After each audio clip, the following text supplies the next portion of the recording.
राजस्थान की राजधानी जयपुर एक ऐसा शहर जिसके बारे में आपने कभी न कभी जरूर पढ़ा होगा, और अगर किताबों में नहीं पढ़ा होगा तो घूमने तो जरूर गए होंगे।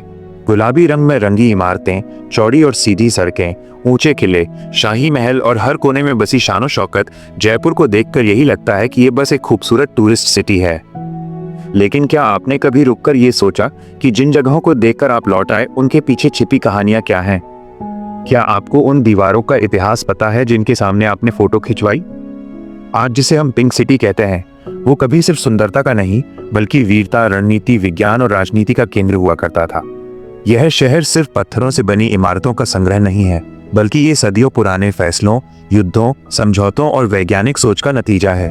यहाँ की हर दीवार कुछ कहती है, हर किला किसी युद्ध की गवाही देता है और हर महल किसी शाही सोच को दर्शाता है। जब लोग आमेर किले को देखते हैं तो अक्सर उनके मन में सवाल आता है कि इस किले को पहाड़ियों पर ही क्यों बनाया गया, या फिर जब वे हवा महल के सामने खड़े होते हैं तो सोचते हैं कि इतनी सारी खिड़कियां आखिर क्यों बनाई गईं।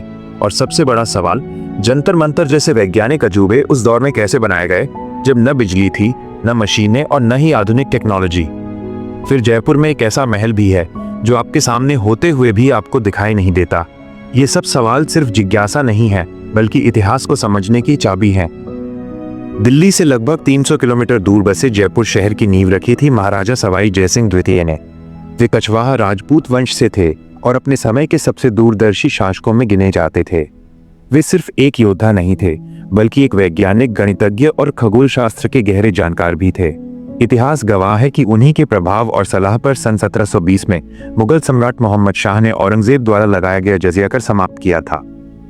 ये फैसला अपने आप में उस दौर के लिए बेहद प्रगतिशील माना जाता है। जयपुर बसने से पहले कछवाहा राजपूतों की राजधानी आमेर हुआ करती थी, लेकिन जैसे जैसे 18वीं सदी आई, आमेर की आबादी बढ़ने लगी।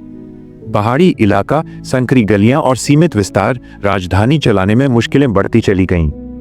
सवाई जयसिंह द्वितीय समझ चुके थे कि अगर राज्य को आगे बढ़ाना है तो एक नए व्यवस्थित और खुले शहर की जरूरत है। इसी सोच के साथ उन्होंने सन 1729 में आमेर से लगभग 10 किलोमीटर दूर एक समतल मैदान पर नए शहर की नींव रखी। इस शहर का नाम उन्होंने अपने नाम पर जयपुर रखा। जयपुर भारत के शुरुआती योजनाबद्ध शहरों में से एक था। इसकी सड़कें ग्रिड सिस्टम पर बनाई गईं, बाजार अलग अलग सेक्टरों में बांटे गए और हर इलाके को एक निश्चित उद्देश्य दिया गया। यही कारण है कि आज सैकड़ों साल बाद भी जयपुर की सिटी प्लानिंग लोगों को हैरान करती है। जयपुर की स्थापना के साथ ही जिन इमारतों का निर्माण शुरू हुआ उनमें सबसे महत्वपूर्ण था सिटी पैलेस जयपुर। सन 1727 में इसकी नींव रखी गई थी। ये महल जयपुर के बिल्कुल बीचों बीच बनाया गया ताकि प्रशासन, राजनीति और शाही जीवन तीनों का केंद्र एक ही जगह रहे।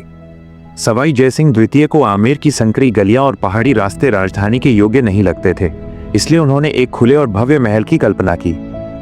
लाल और गुलाबी बलुआ पत्थर से बना ये महल राजपूत और मुगल वास्तुकला का अद्भुत संगम है।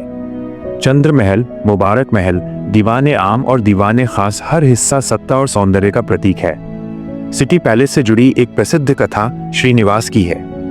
कहा जाता है कि एक बार चंद्र महल की ऊपरी मंजिल पर एक रानी पूजा कर रही थी। तभी अचानक बादल घिर आए और तेज बारिश के साथ बिजली उसी मंजिल के पास गिरी, लेकिन रानी को कोई नुकसान नहीं हुआ। इसे ईश्वर का चमत्कार माना गया और उस स्थान को श्रीनिवास कहा जाने लगा। यही कारण है कि सिटी पैलेस में आज भी एक आध्यात्मिक गरिमा महसूस होती है। अब हम चलते हैं जयपुर की सबसे रहस्यमयी और अनोखी इमारत की ओर, हवा महल। सन 1799 में महाराजा सवाई प्रताप सिंह द्वारा बनवाया गया ये महल बाहर से देखने पर एक जालीदार दीवार जैसा लगता है। सामने से कोई बड़ा दरवाजा नहीं, कोई भव्य प्रवेश द्वार नहीं, इसीलिए लोग इसे देखकर अक्सर चकित रह जाते हैं कि ये असल में एक महल है। हवा महल को भगवान श्री कृष्ण के मुकुट के आकार में डिजाइन किया गया था, क्योंकि सवाई प्रताप सिंह कृष्ण के परम भक्त थे। इसकी असली खासियत इसके 953 झरोखे हैं। उस दौर में पर्दा प्रथा प्रचलित थी, जिसमें राजमहल की महिलाएं सार्वजनिक रूप से नहीं आ सकती थीं। हवा महल उन्हें यह आजादी देता था कि वे बिना किसी को दिखाई दिए बाहर की दुनिया, जुलूस, मेले और रोजमर्रा की जिंदगी देख सकें। ये महल वेंचुरी इफेक्ट पर आधारित है, जिससे गर्मियों में भी अंदर ठंडी हवा बनी रहती है। 5 मंजिलों वाला ये महल बिना सीढ़ियों के बनाया गया था। यहाँ सिर्फ ढलानदार रास्ते हैं ताकि रानियां पालकी में आराम से ऊपर नीचे जा सकें। यह महल सिर्फ वास्तुकला नहीं, बल्कि सामाजिक संतुलन और प्रगतिशील सोच का भी उदाहरण है। जयपुर के इतिहास को समझने के लिए आमेर किला बेहद जरूरी है। सन 1592 में इसकी नींव राजा मानसिंह प्रथम ने रखी थी, जो मुगल सम्राट अकबर के नवरत्नों में से एक थे। बाद में राजा जयसिंह प्रथम ने इसे पूर्ण रूप दिया। ये किला बाहर से एक मजबूत दुर्ग है और अंदर से एक शाही महल। आमेर किले का शीश महल इसकी सबसे बड़ी पहचान है। कहा जाता है कि इसमें लगाए गए शीशे खास तौर पर बेल्जियम से मंगवाए गए थे। एक दिया जलाने पर पूरा महल तारों की तरह चमक उठता है। साथ ही आमेर और जयगढ़ को जोड़ने वाली गुप्त सुरंग इस किले को और भी रहस्यमयी बना देती है। अब बात करते हैं जयपुर की सबसे वैज्ञानिक धरोहर की, जंतर मंतर जयपुर। इसे 18वीं सदी में सवाई जयसिंह द्वितीय ने बनवाया था। यहाँ मौजूद सम्राट यंत्र दुनिया की सबसे बड़ी सोलर घड़ी है, जो आज भी 2 सेकंड की सटीकता से समय बताती है। यहाँ कुल 19 खगोलीय यंत्र हैं, जिनसे ग्रहों और नक्षत्रों की गणना की जाती थी। इसी वजह से इसे यूनेस्को वर्ल्ड हेरिटेज साइट घोषित किया गया। और अंत में जयगढ़ किला। सन 1726 में सवाई जयसिंह द्वितीय द्वारा बनवाया गया यह किला आमेर की सुरक्षा के लिए बनाया गया था। यहाँ स्थित जयवाना तोप अपने समय की सबसे बड़ी चलायमान तोप मानी जाती थी। कहा जाता है कि यह 35 किलोमीटर तक गोला दाग सकती थी।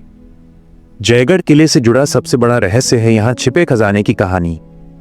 सन 1977 में तत्कालीन प्रधानमंत्री इंदिरा गांधी के आदेश पर यहाँ खुदाई करवाई गई, लेकिन कोई खजाना नहीं मिला।